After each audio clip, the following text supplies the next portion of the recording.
Finally ফ্রিপিকের যে অ্যামাউন্টটা আমরা ভ্যালিডেট করেছিলাম সেই অ্যামাউন্টটা কিন্তু আমাদের পেইওনিয়ারে চলে এসেছে। এই অ্যামাউন্টটা পাওয়ার জন্য আপনাদেরকে প্রথমত যে কাজটা করতে হবে সেটা হচ্ছে যে আপনাদেরকে বিলিং ইনফরমেশান সাবমিট করতে হবে, অ্যান্ড দেন আপনাদেরকে আপনাদের ডকুমেন্ট সাবমিট করতে হবে, দেন আপনাদেরকে অ্যামাউন্টটা ভ্যালিডেট করতে হবে। সো চলুন আমরা খুব সুন্দরভাবে দেখানোর চেষ্টা করেছি স্টেপ বাই স্টেপ যে কীভাবে আপনি আপনার বিলিং ইনফরমেশান এবং আপনার ডকুমেন্ট সাবমিট করবেন। তো আশা করি আপনারা এই ভিডিওটা সম্পূর্ণরূপে দেখবেন। ইন অ্যাডভান্স আপনাদেরকে আরেকটা বিষয় জানিয়ে রাখি, আপনারা চাইলে কিন্তু এখানে পেমেন্ট ইনফরমেশান তারা কিভাবে পেমেন্টের বিষয়গুলো কাজ করে এইগুলো দেখতে পারেন। পেমেন্ট মেথড, অ্যাকসেপ্টেড, এই বিষয়গুলো আপনারা দেখে নিতে পারেন। সো আর দেরি না করে চলুন আমরা ভিডিওটা শুরু করি। সো আজকের আমাদের যে টপিকটা সেটা হচ্ছে যে আমরা কিভাবে ফ্রিপিকে মাই বিলিং ইনফরমেশান সাবমিট করব পারফেক্টলি। সো এখানে আপনারা দেখতে পাচ্ছেন রেড মার্কে রিজেক্টেড। সো এইখানে একটা ইনফরমেশান মিস্টেক হওয়ার কারণে এটা রিজেক্টেড করছে, বাট এখন আমরা কিভাবে এটা পারফেক্টলি আমরা আমাদের বিলিং ইনফরমেশানটা আমরা সাবমিট করব। সো আপনারা এখানে দেখতে থাকেন আমি কিভাবে কাজটা করি, কমপ্লিট করি। সো পার্সোনাল ইনফরমেশান এইখানে লেখা আছে যে I M a company. So এইখানে আমরা যেহেতু পার্সোনাল ইন্ডিভিজুয়ালি আমরা কাজ করছি, সো এখানে আমরা টিক দেব না, কারণ এখানে টিক দিলে ভ্যাট নাম্বার লাগবে। লাইক আমরা প্রিভিয়াসে যদি আমাদের ভ্যাট নাম্বার বা টিন সার্টিফিকেট যদি আমরা ক্রিয়েট করে থাকি, তাহলে এখানে আই এম এ কোম্পানি যদি আমরা টিক দিই তাহলে আমাদের এখানে ভ্যাট নাম্বার লাগবে বা টিন সার্টিফিকেটের যে নাম্বারটা সেটা লাগবে। সো এখানে আমরা যেহেতু ইন্ডিভিজুয়ালি কাজ করছি মানে একক হিসাবে, সো এখানে ফুল নেম মানে নিজের নেম দিতে হবে, এবং এখানে এনআইডি কার্ডের যে নাম্বারটা সেটা আমাদের দিতে হবে, এবং এখানে অ্যাড্রেস, এবং এখানে mobile number, then postal code, city like your জেলা, অর আপনি যদি বিভাগে থাকেন তাহলে বিভাগে। হ্যাঁ, সো এখানে সিটি, কান্ট্রি, এবং এখানে পেমেন্ট মেথড হিসেবে আমরা পেইওনিয়ার অ্যাড করতে পারি অথবা পেপাল থাকলে পেপাল। সো যেহেতু আমাদের পেইওনিয়ারটা অ্যাভেলেবল, সো আমরা পেইওনিয়ার অ্যাড করতে পারি, এবং এখানে আমাদের যে মেইলের মাধ্যমে আমরা পেইওনিয়ার অ্যাকাউন্ট ক্রিয়েট করেছি সেই মেইলটা আমরা দিতে পারি। সো চলুন আমরা এই ইনফরমেশনগুলো আমরা অ্যাড করি। এই চেকমার্কটা দিয়ে দেবো। চেকমার্ক দেওয়ার পর আমরা সেভ চেঞ্জেসে ক্লিক করার আগে আমরা কিন্তু এই full name, ID number, address, phone number, everything কিন্তু আমরা কিন্তু সব কিছু এগেন আমরা কিন্তু যাচাই বাছাই করে দেন আমরা এখান থেকে সেভ চেঞ্জেসে ক্লিক করব। সো আমি এখন সেভ চেঞ্জেসে ক্লিক করতেছি। তারপর আমরা এখান থেকে সেভ চেঞ্জেসে ক্লিক করার পরে আমরা কোড ফর ইয়োর ইমেল, তারপর আমাদের মেইলে আমাদের একটা কোড গেছে। সো সেই কোডটা আমরা এখন দিয়ে দিব। আমাদের মেইল চেক করবো, দেন মেইল থেকে কোডটা নিয়ে এসে দেন আমরা মেইল থেকে কোডটা দিয়ে দিব। তারপর আমি এখানে আমার কোডটা পেস্ট করে দিলাম। কোডটা পেস্ট করে দেওয়ার পরে কপি করে নিয়ে এসে পেস্ট করলাম, দেন আমি এখান থেকে কনফার্মে ক্লিক করব।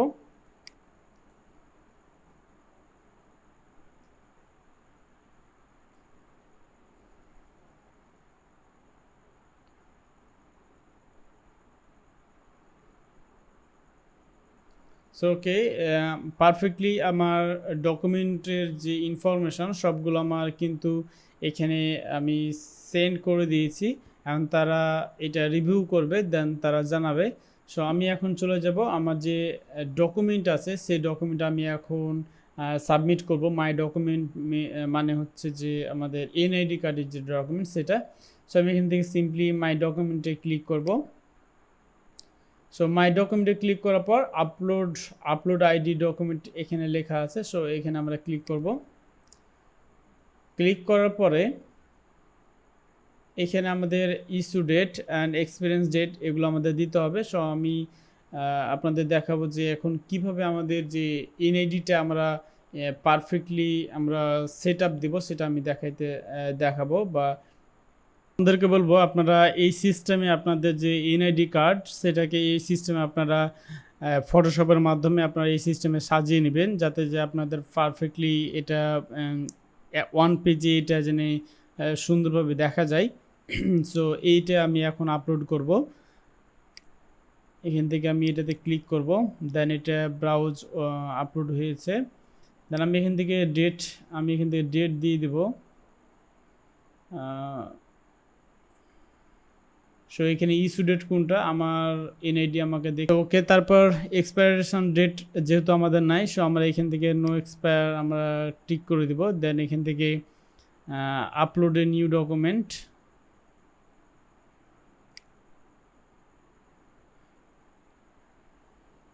সো তারপর আমাদের ডকুমেন্টটা আপলোড হয়ে গেছে। এখন আমরা নেক্সটে দেখব যে আমাদের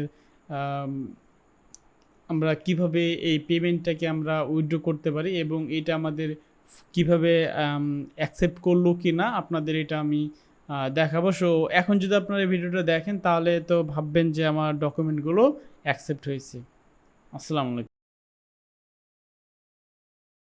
তো ফাইনালি আমাদের যে বিলিং ইনফরমেশান এবং এনআইডি কার্ড কিন্তু আমাদের অ্যাকসেপ্ট করেছে। সো আমরা এখন এই টাকাটা আমরা উইথড্র দিতে পারবো, এই ডলারটা আমরা উইথড্র দিতে পারবো। সো আমি দেখি যে এখানে কী দিয়েছে। আমি এটা 3 দিন অথবা 4 দিন মেবি হলো, 4 দিন পরে আমি এই মেলটা পেয়েছি। মেইলে আমাকে বলা হয়েছে যে আমার সবগুলো অ্যাকসেপ্ট হয়েছে। তো আমি এখানে I accept the terms and কন্ডিশনে ক্লিক করব। এখন আমি এই ডলারটা উইথড্র দেওয়ার জন্য এখানে লেখা আছে valid invoice, so validate invoice লেখা আছে। সো আমি ভ্যালিডেট ইনভয়েসে যাব। ভ্যালিডেট ইনভয়েসে গিয়ে এখানে আমার একটা ট্রানজ্যাকশান আমাকে এখানে $136 ট্রানজ্যাকশানের জন্য বলতেছে এখানে। সো আমি জাস্ট এখানে যেহেতু আমার সবগুলো বিলিং ইনফরমেশান আমার সবগুলো অ্যাপ্রুভ হয়ে গেছে, সো বিলিং ইনফরমেশান অ্যাপ্রুভ হলে এরকম আমার একটা অপশন আসবে। সো আমি দেখে আছি আমার বিলিং ইনফরমেশানটা কীভাবে হয়েছে। সো এই যে দেখতে পাচ্ছেন অ্যাকসেপ্ট, এখানে অ্যাকসেপ্ট লেখা আছে এবং এইখানে মাই ডকুমেন্টে যদি যাই তারপর এইখানে লেখা আছে অ্যাকসেপ্টেড। এখানে যদি আপনাদের একটা বিষয় বলি যে আইডি নাম্বার এখানে লেখা আছে। সো আইডি নাম্বারের জায়গায় আমরা কিন্তু অনেকেই হয়তো বা টিন আইডি দিয়ে থাকতে পারি। সো টিন আইডি দিলে আপনার এটা অ্যাকসেপ্ট করবে না। সো আইডি নাম্বারের জায়গায় অবশ্যই আপনার এনআইডি কার্ডের যে নাম্বারটা সেটা এখানে দিতে হবে। সো এইটার কারণেই মূলত আমার বেশ কয়েকবার তারা রিজেক্টেড করছে। সো এই জন্য আপনাদেরকে বলবো যে আপনারা এখান থেকে একটু সাবধান হয়ে থাকবেন অবশ্যই। তারপর আমরা ইনভয়েসে যাব। ইনভয়েস থেকে আমাদের যে ভ্যালিডেট যে ইনভয়েসটা আমরা পাবো, সো আমরা এখান থেকে ভ্যালিডেটে ক্লিক করব। ভ্যালিডেটে ক্লিক করার পর পেইং পেমেন্ট আমার এখানে অপশান আসছে। ফাইনালি ফ্রিপিকের যে অ্যামাউন্টটা আমরা ভ্যালিডেট করেছিলাম সেই অ্যামাউন্টটা কিন্তু আমাদের পেইওনিয়ারে চলে এসেছে।